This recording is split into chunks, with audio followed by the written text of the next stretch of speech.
छत्रपती शिवाजी महाराज की जय भवानी। छत्रपती धर्मवीर संभाजी महाराज की।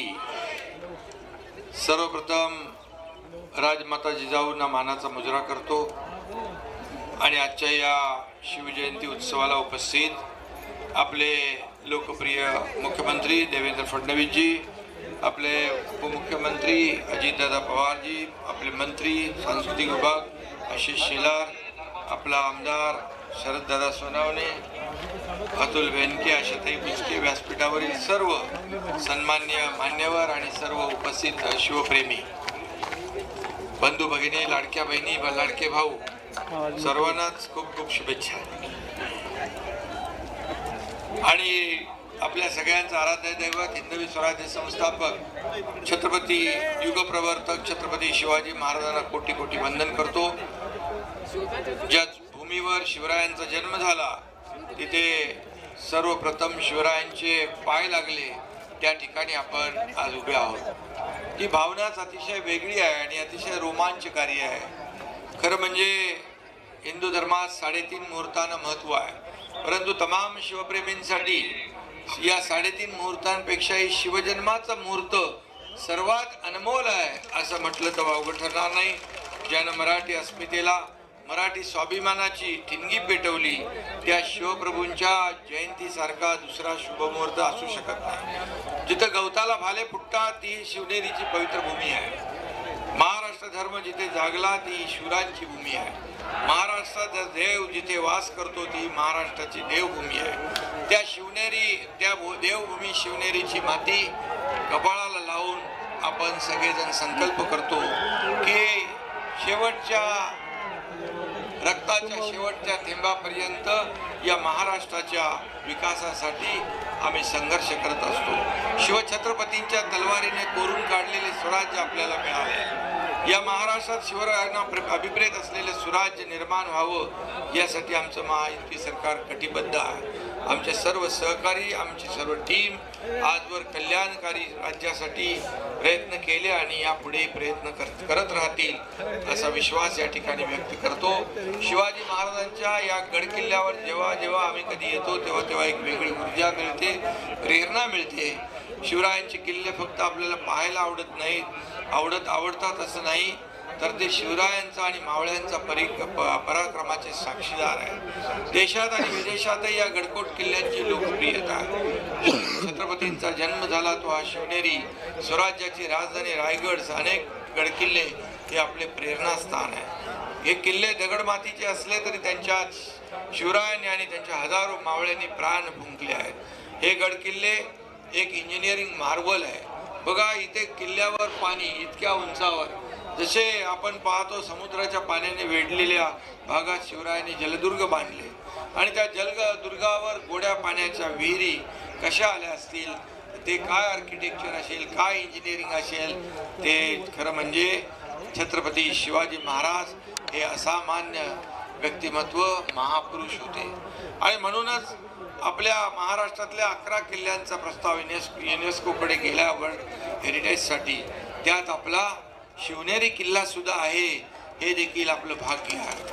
आज तरुणांसमोर वेगवेगळे आदर्श आहेत, पण काळ किती पुढे गेला तरी, किती तंत्रज्ञानाच्या बाता मारल्या तरी शिवाजी महाराजांसारखा आदर्श दुसरा कुठला असू शकत नाही। आणि म्हणून यशवंत, कीर्तिवंत, सामर्थ्यवंत असा आमचा जाणता राजा आहे। आपली महान संस्कृती आणि इतिहासाचा आपल्याला अभिमान आहे। त्यासाठी आम्ही गडकोट किल्ले, जुनी मंदिरे जतन आणि संवर्धन सुरू केले आणि म्हणून त्या ठिकाणी येणाऱ्या शिवभक्तांना, पर्यटकांना सुविधा मिळाल्या पाहिजे यासाठी पर्यटनाला देखील उद्योगाचा दर्जा दिला। या ठिकाणी आशिष शेलार आहेत आणि आशिष शेलार आहेत, मी कालच उद्योग मंत्री आणि पर्यटन मंत्र्यांना सांगितलं की आपली एक टीम तयार करा आणि एक गडकोट किल्ल्याचं सर्किट तयार करा आणि सर्व सुविधा त्या ठिकाणी द्या। आणि म्हणून मुख्यमंत्री महोदय देखील त्या बाबतीत बोलतील। आणि म्हणून छत्रपती शिवाजी महाराजांनी 18 पकड जातीचे आणि धर्माचे लोक एकत्र आणले। त्यांनी स्वराज्यात त्यांना वेगवेगळी जबाबदारी दिली आणि आमच्या महायुती सरकारने देखील शिवरायांचा सर्वसमावेशक राज्य कारभाराचा विचार समोर ठेवून कारभार केला। 2.5 वर्षाचा कारभारही आपण पाहिला। सर्वसामान्य लोकांच्या जीवनामध्ये आदर्श निर्माण करण्याचं काम त्याचा जीवनामध्ये बदल घडवण्याचं काम केलं. आणि आता तेव्हा मी मुख्यमंत्री होतो, आता देवेंद्रजी मुख्यमंत्री आहेत आणि आम्ही टीम म्हणून या राज्याचा विकास करू, या सर्व गडकोट किल्ल्यांचा विकास करू.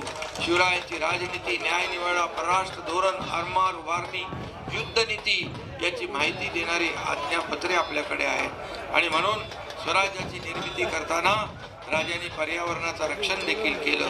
आपल्या नौदलाच्या ध्वजावर सुद्धा शिवरायांची प्रतीका आहे. शिवरायांची आरमारी ताकद ही नौदलासाठी प्रेरणादायी आहे.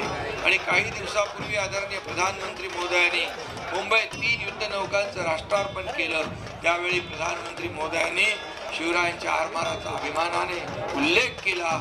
ही देखील आपल्यासाठी फार अभिमानाची गोष्ट आहे. आणि म्हणून मी आपल्याला एवढंच सांगतो, ब्रिटनहून देखील आपण वाघनखं आणली, त्याचं प्रदर्शन महाराष्ट्रात होत आहे. ही वाघनखं बघण्यासाठी विशेषतः लोकांची, विद्यार्थ्यांची गर्दी होती आहे. आणि म्हणून यासाठी आपण एक एक पाऊल पुढे जातोय. काश्मीरमध्ये आज संध्याकाळी देखील आग्र्याला छत्रपती शिवाजी महाराजांची जयंती साजरी होते. मी देखील 2 वर्ष गेलो. आज मुख्यमंत्री देवेंद्रजी देखील तिथं उपस्थित राहणार. आणि म्हणून त्याचबरोबर रशियामध्ये, जपानमध्ये, लंडनमध्ये, विदेशात देखील छत्रपती शिवाजी महाराजांची जयंती आपले लोक साजरी करतात. काश्मीरमध्ये देखील भारत पाक सीमेवर कुपवाडा या ठिकाणी आपल्या लष्कराने अश्वारूढ पुतळा उभा केला होता. त्याच्या उद्घाटनाला मी गेलो होतो. आणि त्या पुतळ्याच्या तलवारीचं टोक पाकिस्तानकडे होतं. म्हणजे पाकिस्तानने देखील हिंदुस्थानकडे डोळे वटारून पाहण्याची हिंमत करू नये असा एक संकल्प आणि संकल्पना त्यामध्ये होती. आणि म्हणून मगाशी तुम्ही सगळे निवेदनं दिलेले आहेत. मुख्यमंत्र्यांनी सांगितले, अजितदादांनी सांगितले, सगळी तुमची कामं इथं होतील, कमी काही पडणार नाही. कारण ही शिवनेरी आहे, इथं कुठेही काही कमी पडता कामा नये. ही शासनाची जबाबदारी आहे. आणि म्हणून या महाराष्ट्रामध्ये या ठिकाणी एक सर्वसामान्यांचं सरकार, एक सुवर्णयुग आल्याशिवाय राहणार नाही. शेवटी या पवित्र भूमीला स्मरून एवढंच सांगतो, गड किल्ल्यांचा इतिहास आमचा, लढवयांची आहे भूमी, अभिमानाने आम्ही सांगतो, छत्रपतींची जन्मभूमी ही, स्वराज्याची मुहूर्तमेढ तू रोवलीस या मातीमध्ये, अनंत जन्मे गरजत राहशील तुझ्या कीर्तीची यशोभूमी ही. जय हिंद, जय महाराष्ट्र.